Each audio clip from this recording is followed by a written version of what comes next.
दोस्तों नमस्कार, स्वागत है आपका एक बार फिर से चैनल में। अगर आप चैनल पे नए हैं तो चैनल को सब्सक्राइब कर दीजिए। हमारा चैनल ज्ञानशिला आईएएस जानते ही हैं, ज्ञानशिला आईएएस। ठीक है, आपका अपना चैनल है, इसमें रोज़ाना टेस्ट सीरीज डाली जाती है। तो चैनल पे नए हैं तो चैनल को सब्सक्राइब कर दीजिए, वीडियो को लाइक कर दीजिए। ये हमारा तीसरा प्रैक्टिस सेट है। जैसा आप देख रहे हैं, हमने 2 सेट देख लिए हैं, ये तीसरा है। तो बिना देर करते हुए चलिए शुरू करते हैं आज के प्रश्नों को। पहला प्रश्न है, बिंदुसार किसका पुत्र था? तो बिंदुसार अशोक का पुत्र था, सॉरी चंद्रगुप्त मौर्य का पुत्र था। बिंदुसार जो है चंद्रगुप्त मौर्य का पुत्र था। बिंदुसार जो है ये दूसरा जो है मौर्य सम्राट था, ये याद रखिएगा, दूसरा मौर्य सम्राट था। इसका कार्यकाल रहा है 298 से 273 ईस्वी पूर्व। ठीक है, ईसा पूर्व, ठीक, 273 ईसा पूर्व। यह चंद्रगुप्त मौर्य का पुत्र एवं अशोक का पिता था। तो अशोक का जो है पिता था, बिंदुसार का लड़का कौन हुआ? अशोक। ठीक, आगे बढ़ते हैं, नेक्स्ट क्वेश्चन देखते हैं। त्रिपिटक की पवित्र पुस्तकें हैं, बौद्ध धर्म की पवित्र पुस्तकें हैं त्रिपिटक। ठीक है, कौन कौन सा है? विनय पिटक, सूत पिटक और अभिधम्म पिटक। कौन कौन से? विनय पिटक, पहला विनय पिटक, दूसरा सूत पिटक और तीसरा अभिधम्म पिटक। याद रखेगा। विनय पिटक को जो है कहा जाता है क्या? संघ संबंधी नियम एवं तथा आचार की शिक्षाएं। सुत्त पिटक को क्या कहा जाता है? सुत्त पिटक को कहा जाता है धार्मिक सिद्धांत।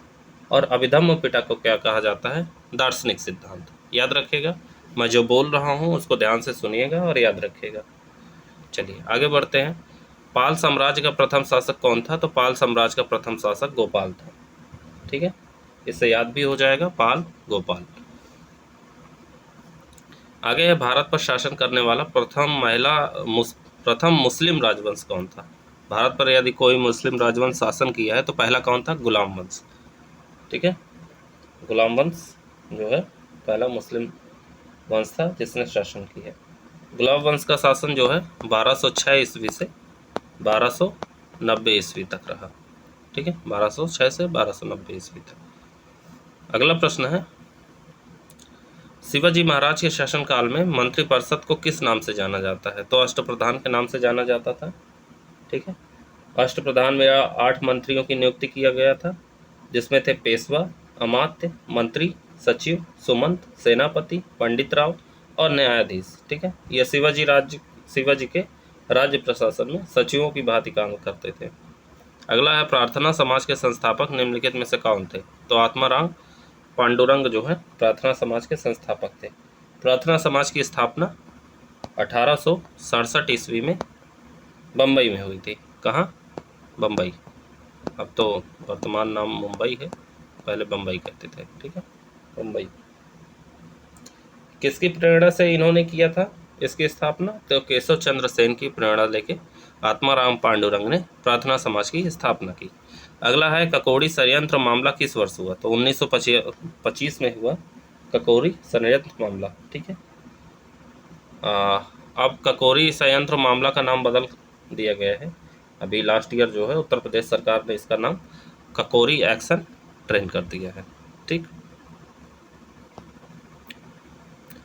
अगला है, सुभाष चंद्र बोस ने निम्नलिखित में से किस पार्टी की स्थापना की थी? तो फॉरवर्ड ब्लॉक की स्थापना की थी सुभाष चंद्र बोस ने।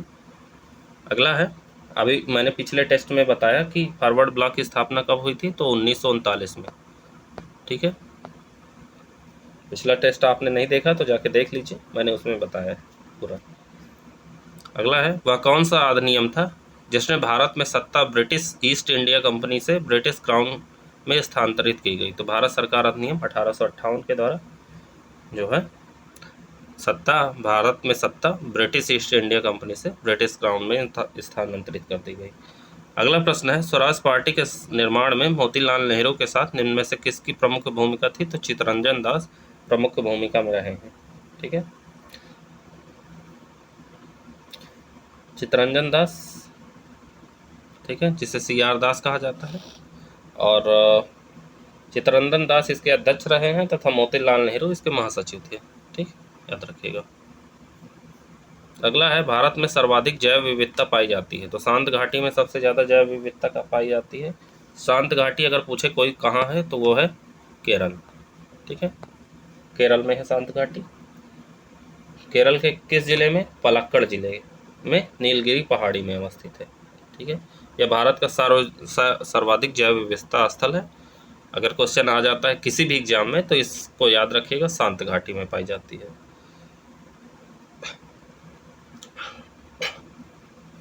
अगला है, कहाँ भागीरथी और अलकनंदा मिलकर गंगा बन जाती है? तो देवप्रयाग में जो है गंगा का निर्माण होता है, जहाँ पे भागीरथी और अलकनंदा नदियाँ मिलती हैं। ठीक है, ये कहाँ स्थित है? उत्तराखंड में। आगे बढ़ते हैं, कौन सा ग्रह सबसे ज़्यादा चमकीला है? तो शुक्र जो है सबसे चमकीला ग्रह कहा जाता है शुक्र को। ठीक है, इसे भोर का तारा है तथा सांझ का तारा भी कहते हैं। अगर आपको पता होगा, नहीं पता है तो भोर का तारा और सांझ का तारा भी शुक्र को ही कहते हैं। दुनिया की सबसे बड़ी ताजे पानी की झील लेक सुपीरियर है। ठीक है, याद रखिएगा, लेक सुपीरियर है दुनिया की। ठीक है, जबकि विश्व की सबसे बड़ी झील अगर कोई पूछे तो बड़ी झील कौन सी है? वो है कैस्पियन। कौन सी? कैस्पियन। सबसे बड़ी झील कौन सी है? कैस्पियन सागर है, जो कि खारे पानी की झील है। कैस्पियन सागर खारे पानी की है। और ताजे पानी की कौन सी है? लेक सुपीरियर, विश्व में पूछा है। ठीक, भारत की आप कमेंट करके मुझे बताइए कि भारत की कौन सी है, क्योंकि लास्ट ईयर एग्जाम में पूछा गया था। दक्षिण भारत की सबसे ऊंची चोटी है, तो मैंने दोदा बेट्टा गलत लगा दिया था, अनाईमुड़ी है। ठीक है, अनाईमुड़ी जो है भारत की सबसे ऊंची चोटी है, जो कि अन्नामलाई जो है पर्वत श्रृंखला में है। दोदा बेट्टा क्या है? नीलगिरी की सबसे ऊंची चोटी है। अनाईमुड़ी इसलिए है क्योंकि वो अन्नामलाई में है, और दोदा बेट्टा है नीलगिरी की सबसे ऊंची। हिंदू रेट ऑफ ग्रोथ शब्द किसने प्रतिपादित किया था? तो राज कृष्णा ने हिंदू ग्रोथ ऑफ ग्रोथ, भारतीय अर्थशास्त्री हैं, इन्होंने प्रतिपादित किया, जो कि भारतीय अर्थव्यवस्था की निम्न वृद्धि दर से संबंधित है। ठीक है, जीडीपी की निम्न दर से संबंधित है हिंदू रेट ग्रोथ। आगे है, भारत के कृषि क्षेत्र में सामान्यतः किस प्रकार की बेरोजगारी पाई जाती है? तो प्रच्छन्न बेरोजगारी पाई जाती है, इकोनॉमिक्स की क्लास में बताया गया है। ठीक है, प्रच्छन्न बेरोजगारी भारतीय कृषि क्षेत्र में पाई जाती है, जो कि किसानों में गरीबी के प्रमुख कारणों में से एक है। ठीक है, आगे बढ़ते हैं, भारत में हरित क्रांति का जनक किसे कहा जाता है? तो एम एस स्वामीनाथन को जो है भारत में हरित क्रांति का जनक कहा जाता है। आगे बढ़ते हैं, श्वेत क्रांति का संबंध किससे है? श्वेत क्रांति का संबंध दूध से है। इसके जनक कौन थे? तो वर्गीस कुरियन। ठीक है, वर्गीस कुरियन थे। आगे बढ़ते हैं, वित्तीय वर्ष 2022-23 में राजकोषीय घाटे का अनुमान क्या है? तो जीडीपी का 6.4% अनुमान है। ठीक है, राजकोषीय घाटा क्या होगा? वित्तीय जीडीपी का 6.4% रहने का अनुमान है। 2022-23 पूछा है, याद रखिएगा। संविधान के 73वें संविधान संशोधन द्वारा पंचायतों को निर्दिष्ट किए जाने वाले कार्य निम्नलिखित में वर्णित हैं। 11वीं सूची में ये वर्णित किए गए हैं। मतलब 73वां जो संविधान संशोधन हुआ था उसमें पंचायतों को संवैधानिक स्तर प्रदान किया गया। इस संशोधन के द्वारा संविधान में शामिल उपबंधों के तहत पंचायतों के नियमित चुनाव होंगे। पंचायतों को 11वीं अनुसूची में दिए गए विषयों पर कार्य की पूर्ण शक्ति होगी। इस सूची में कुल 29 विषय, कितने? 29 विषय का वर्णन किया गया है। अगला प्रश्न है, यदि सरकार राज्यसभा में पराजित हो जाए तो क्या होता है? तो उपयुक्त में से कुछ नहीं। ठीक है, यदि सरकार राज्यसभा में पराजित हो जाए तो सरकार के ऊपर कोई प्रभाव नहीं पड़ता, क्योंकि अनुच्छेद क्या 75(3) के अनुसार सरकार लोकसभा के प्रति सामूहिक रूप से उत्तरदायी होती है, न कि राज्यसभा के प्रति। ठीक, आगे बढ़ते हैं, अगला प्रश्न है, राष्ट्रपति के उम्मीदवार के लिए आवश्यक नहीं है। अगर कोई राष्ट्रपति पद के लिए उम्मीदवार होता है तो उसके लिए क्या आवश्यक नहीं है? वो पढ़ा लिखा हो। ठीक है, पढ़ा लिखा नहीं भी होगा तो वो राष्ट्रपति बन सकता है। अभी हाल ही में किसको राष्ट्रपति चुना गया है? द्रौपदी मुर्मू को। ठीक है, द्रौपदी मुर्मू को। वो भारत की दूसरी महिला राष्ट्रपति हैं और प्रथम आदिवासी महिला राष्ट्रपति। ठीक। निम्नलिखित युग्मों में से कौन एक सही सुमेलित नहीं है? तो इसमें भाग 5 में मूल कर्तव्य नहीं है, ये गलत है। ठीक है, मूल कर्तव्य किसमें है?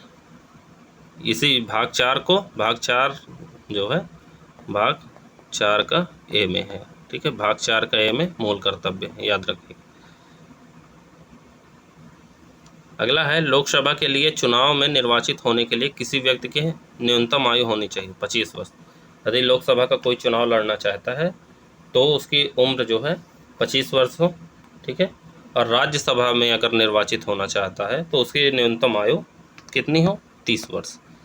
लोकसभा में निर्वाचित होने के लिए संविधान के अनुच्छेद 84 ख में प्रावधान है। ठीक है, 84 ख में लिखा गया है। आगे बढ़ते हैं। अगला प्रश्न है लोकसभा के लिए चुनाव में निर्वाचित होने के लिए किसी ये तो हो गया, न्यूटन का पहला नियम के रूप में जाना जाता है। तो जड़त्व का नियम है न्यूटन का पहला नियम। ठीक है, जड़त्व का नियम क्या कहता है? कहता है कि यदि कोई वस्तु विरामावस्था अथवा गतिज अवस्था में है तो वह तब तक उसी अवस्था में रहेगी जब तक उस पर कोई बाह्य बल कार्यरत न हो। इसे जड़त्व का नियम भी कहते हैं। ठीक है, अगला है प्रति सेकंड होने वाले दोलनों की संख्या को क्या कहते हैं? तो आवृत्ति कहते हैं। ठीक है, प्रति सेकंड होने वाले दोलनों या कंपनों की संख्या को आवृत्ति कहते हैं। आवृत्ति का मात्रक क्या होता है? कंपन प्रति सेकंड या हर्ट्ज होता है। ठीक है, कंपन प्रति सेकंड या हर्ट्ज होता है। अगला है न्यूलैंड्स के अष्टक नियम के अनुसार निम्नलिखित में से किसमें सोडियम के समान गुण होते हैं? तो लिथियम में सोडियम के समान गुण पाए जाते हैं। ठीक है, आगे बढ़ते हैं। अगला प्रश्न है दूध में पाया जाने वाला प्रमुख प्रोटीन कौन सा है? तो कैसीन प्रोटीन पाया जाता है दूध में। नहीं पढ़ा होगा तो जो है आप साइंस की किताब देखिएगा, उसमें लिखा हुआ है कि दूध में जो है कैसीन प्रोटीन पाया जाता है।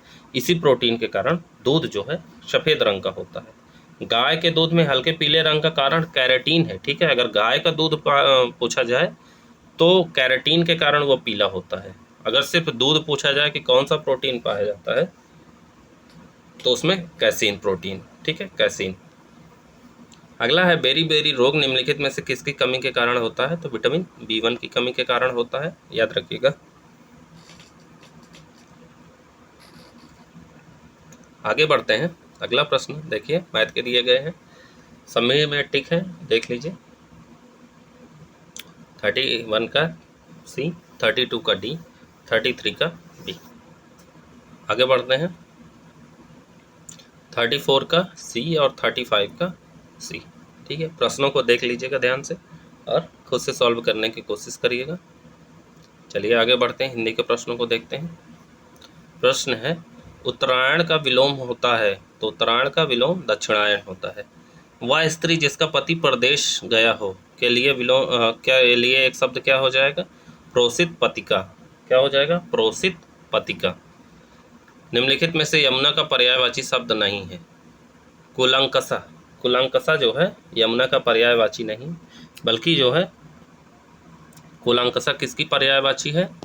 नदी की। किसकी है? नदी की। बाकी यमुना की पर्यायवाची हंससुता, अर्कजा और कृष्णा। ठीक।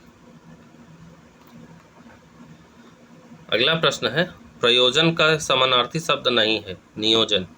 नियोजन जो है प्रयोजन का समानार्थी शब्द नहीं है। नियोजन शब्द प्रयोजन का समानार्थी नहीं है। हेतु, उद्देश्य तथा लक्ष्य प्रयोजन समानार्थी शब्द। बहिष्कार का संधि विच्छेद क्या होगा? बहिधन कार। ठीक है, बहिधन कार बहिष्कार का पर्यायवाची हो जाएगा।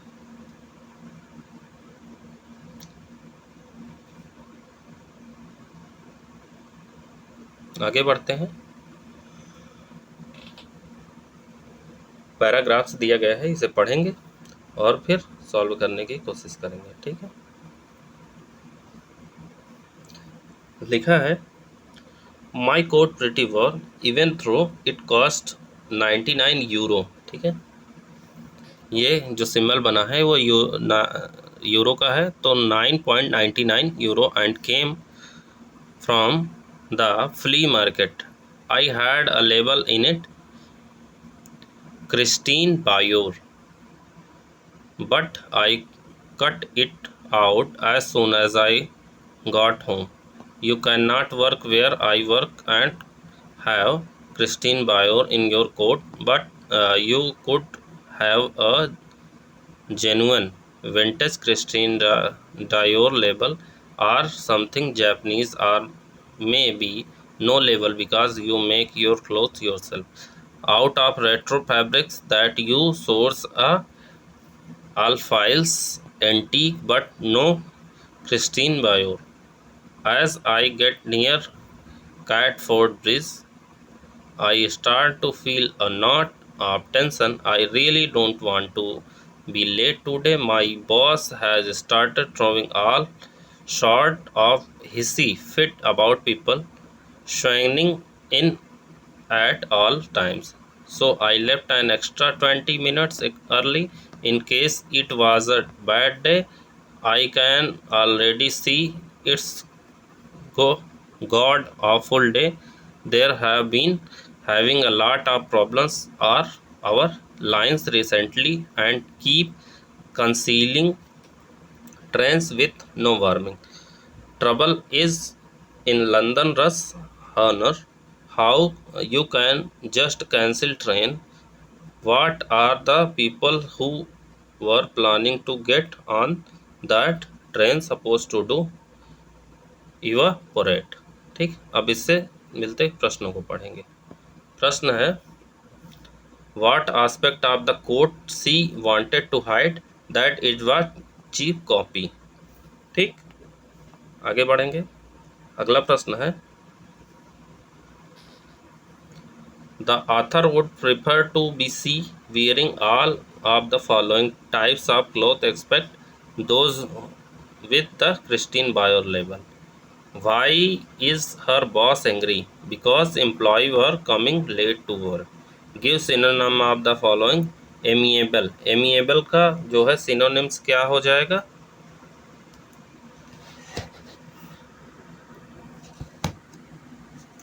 Amiable का फ्रेंडली हो जाएगा। Amiable का अर्थ क्या होता है? तो Amiable का अर्थ होता है सुशील, सौम्य, प्रिय, शीलवन, सबका प्यारा। ठीक है, तो इसका अर्थ हो जाएगा फ्रेंडली। इसका मतलब क्या हुआ? मित्रतापूर्ण, मित्रवत, स्नेहशील। ठीक है, अगला है, नेक्स्ट क्वेश्चन है,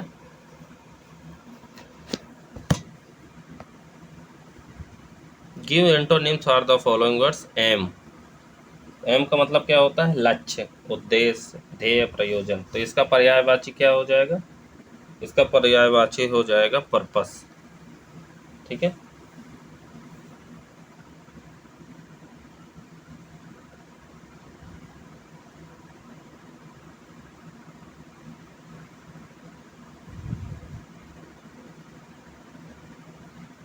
ठीक, पर्पस। अगला है, दिए गए विकल्पों से संबंधित चयन कीजिए। रीजनिंग का सवाल है, ऑप्शन बी सही है इसका। जैसे गुगली क्रिकेट में होती है वैसे गैम्बिट शतरंज में होती है। देख लीजिए, बाकी सवाल मैंने लगा दिए हैं। 47 का बी, 48 का सी, 49 का बी। ठीक है, सी नहीं होगा, सी गलत है। 50 का डी। अब आगे करंट अफेयर के प्रश्न हैं, इनको ध्यान से देखेंगे और पढ़ेंगे। अगला है, जुलाई 2022 में संपन्न टेनिस की ग्रैंड स्लैम प्रतियोगिता विंबलडन 2022 के पुरुष एकल का खिताब किसने जीता? तो नोवाक जोकोविच। ठीक है, अभी पिछली क्लास में मैंने बताया नोवाक जोकोविच ने जो है जीता। अगला है, किस भारतीय प्रौद्योगिकी संस्थान IIT के शोधकर्ताओं द्वारा कैंसर का पता लगाने हेतु पीवोट नामक एक कृत्रिम बुद्धिमत्ता आधारित उपकरण विकसित किया गया? ठीक है, तो किसके द्वारा ये विकसित किया गया है पीवोट? IIT मद्रास के द्वारा। अगला है, जम्मू एवं कश्मीर में रतले जल विद्युत परियोजना का निर्माण किस नदी पर किया जा रहा है? तो चिनाव नदी पर किया जा रहा है। नेक्स्ट है, जुलाई 2022 में किस भारतीय अर्थशास्त्री को अंतर्राष्ट्रीय मुद्रा कोष IMF के पूर्व मुख्य अर्थशास्त्रियों की दीवार में शामिल किया गया है? तो गीता गोपीनाथ को शामिल किया गया है। नेक्स्ट है, अप्रैल 2022 में भारत के पहले 99.999% सत शुद्ध हरित हाइड्रोजन पायलट संयंत्र की शुरुआत कहाँ की गई है? तो जोरहाट में की गई है। ठीक है, जोरहाट में की गई है। आगे बढ़ते हैं। जुलाई 2022 में किससे पीयूष गोयल के स्थान पर G20 के लिए भारत का नया शेरपा चुना गया है? तो अमिताभ कांत को चुना गया है। नेक्स्ट है, मई 2022 में जारी विश्व प्रेस स्वतंत्रता सूचकांक 2022 में भारत किस स्थान पर है? तो भारत 150वें स्थान पर है। ठीक, आगे बढ़ते हैं। अगला प्रश्न है, 3 मार्च 2022 को क्वाड नेताओं के वर्चुअल शिखर सम्मेलन का आयोजन संपन्न हुआ। क्वाड समूह में कौन सा देश शामिल नहीं है? तो न्यूजीलैंड शामिल नहीं है। अगला है, मई 2022 में भारत में बंगाल की खाड़ी में चक्रवात आसानी निर्मित हुआ। इस चक्रवात का नाम आसानी किस देश ने रखा? तो श्रीलंका ने रखा है। ठीक है, आसानी किसने रखा है? श्रीलंका ने रखा है, याद रखिएगा। अगला प्रश्न है, मार्च 2022 में ताल ज्वालामुखी में विस्फोट हुआ। यह ज्वालामुखी किस देश में है? तो फिलीपींस में जो है ये ज्वालामुखी स्थित है। क्या नाम है? ताल ज्वालामुखी। ठीक है, यह ज्वालामुखी फिलीपींस के किस द्वीप पे है? लुजोन द्वीप पे। अगर पूछे कोई लुजोन द्वीप कहाँ है, तो लुजोन द्वीप है हमारा फिलीपींस में। आगे बढ़ते हैं।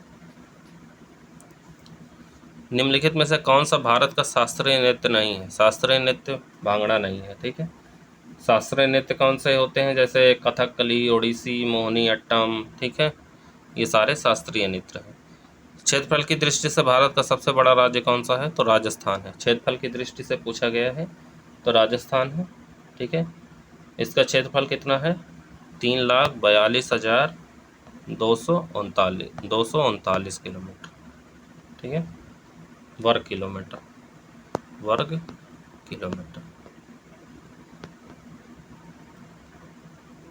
आगे बढ़ते हैं। विवेकानंद रॉक मेमोरियल भारत के किस राज्य में स्थित है? तो ये तमिलनाडु राज्य में स्थित है। ठीक है, अगला है, विक्रम साराभाई अंतरिक्ष केंद्र कहाँ पर स्थित है? तो तिरुवनंतपुरम में स्थित है। ठीक है, अगला प्रश्न है, सूची को मिलाना है सूची 1 को सूची 2 से। तो देखिए, अमजद अली का संबंध जो है सरोद वादन से है। ठीक है, वो सरोद बजाते थे। हुसैन अली जो है शहनाई बजाते थे। हरि प्रसाद चौरसिया बांसुरी बजाते थे। क्या बजाते थे? बांसुरी। और अल्लाह रखा तबला बजाते थे। ठीक है, तो ऑप्शन सी सही है। आगे बढ़ेंगे।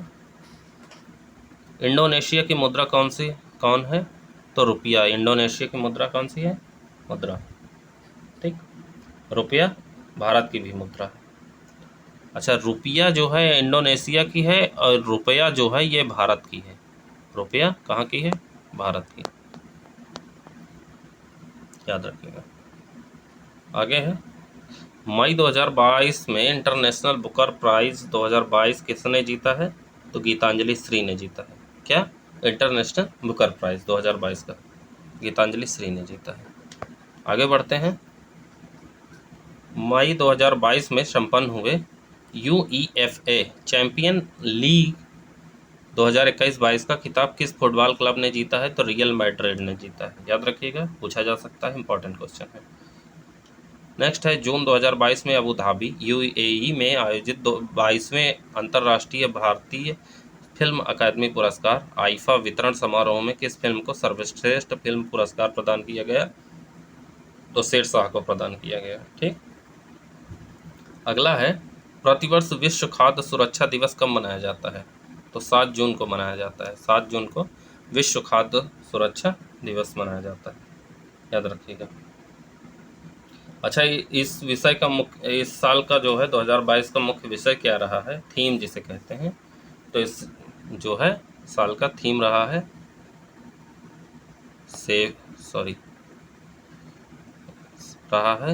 सेफर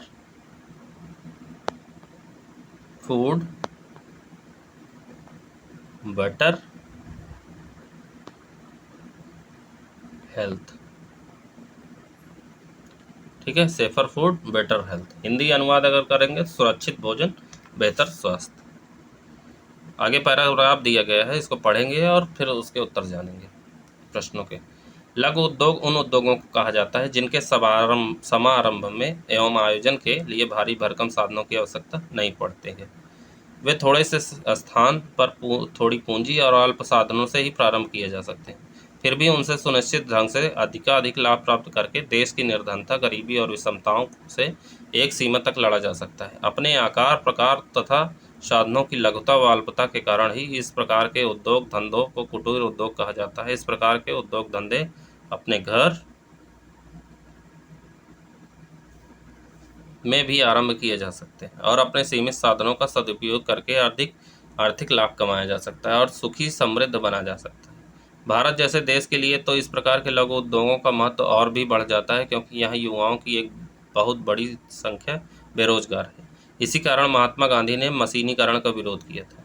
उनकी यह स्पष्ट धारणा थी कि लघु उद्योगों को प्रश्रय देने से लोग स्वावलंबी होंगे।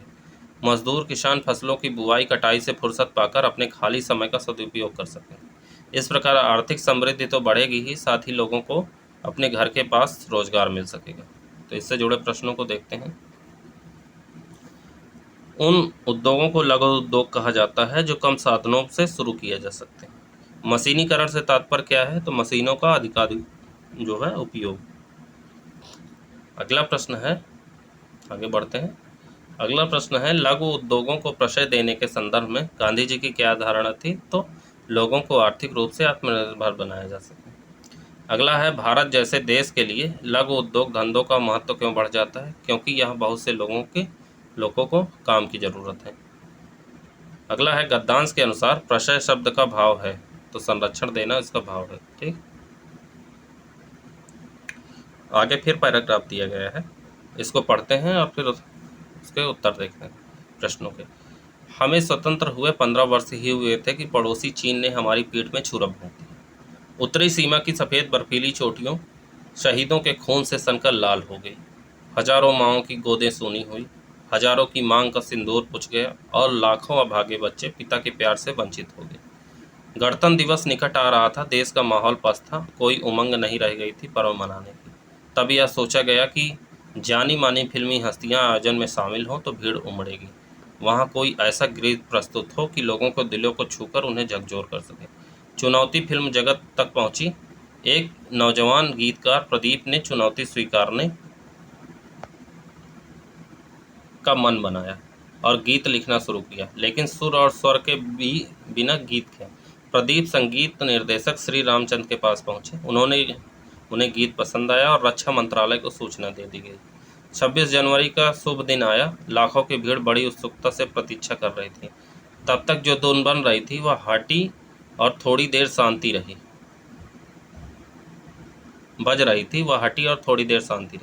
तभी उस शांति को चीरता हुआ लता मंगेशकर वेदना और चुनौती भरा स्वर सुनाई पड़ा।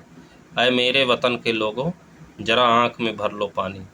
समय जैसे थम गया। सभी के मन में एक ही भाव, एक ही रस में डूब गए।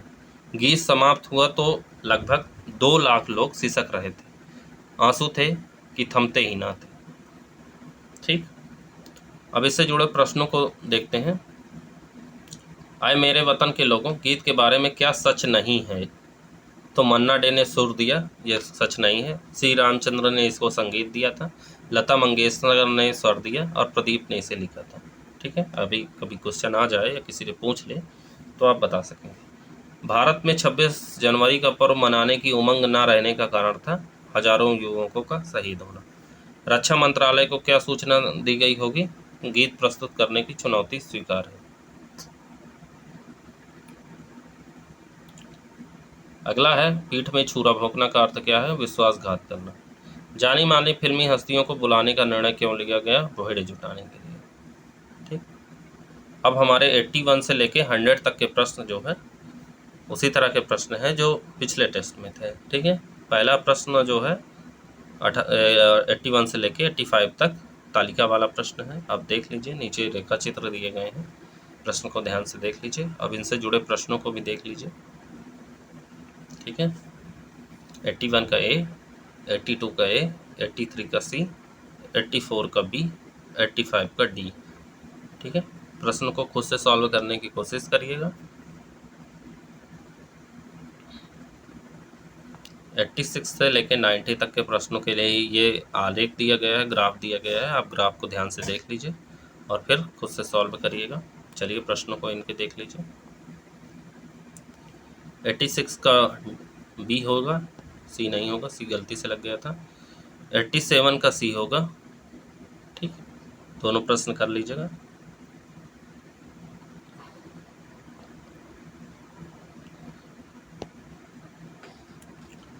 88 का बी होगा, 89 का ए होगा, 90 का टी होगा।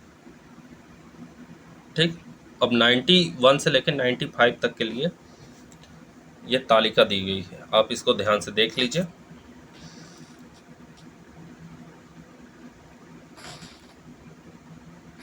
अब इसके हम प्रश्न देखेंगे और उत्तर देख लीजिए। 91 का सी, 92 का डी और 93 का बी। सभी के आंसर दिए गए हैं। उम्मीद है आपका आंसर यही निकलेगा। एग्ज़ाम जब आप देंगे। 94 का बी, 95 का ए। अब 96 से लेके 100 तक के लिए तालिका दी गई है, देख लीजिए एक बार।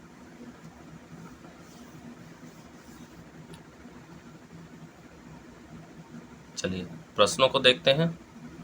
प्रश्न दिए गए हैं। 96 का बी, 97 बी, 98 बी,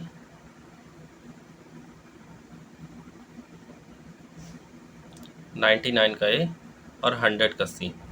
ठीक है, प्रश्नों को आप कॉपी में नोट कर लीजिए और फिर ग्राफ को या तालिका को या रेखा चित्र को आप देखिए ध्यान से और फिर प्रश्नों को सॉल्व करिए कि ये प्रश्न के उत्तर ये क्यों आ रहे हैं। ठीक है, उम्मीद है आप प्रश्नों को सॉल्व करेंगे और वीडियो को शेयर कर दीजिए।